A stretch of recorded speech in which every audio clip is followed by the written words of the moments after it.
It was 14 years ago today that a tornado outbreak for the record books destroyed Oklahoma City's suburbs. It left dozens dead, hundreds injured, and caused $1 billion worth of damage. 2 News reporter Max Resnick met a man in Moore who remembers that tornado like it was yesterday. That man is Edward Shank, and on this day 14 years ago, he ran from his house right here across the street and into a shelter with 13 others.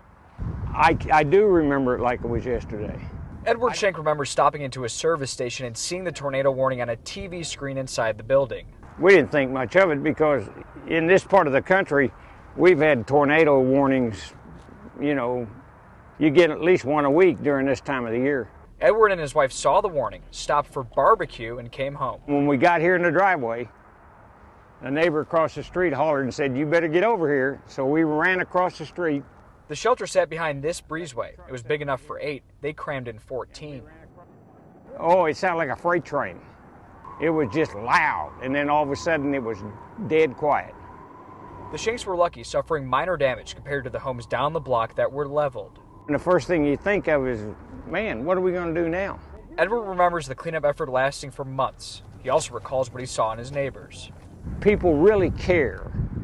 When somebody's hurting, when somebody else is hurting big time, people care.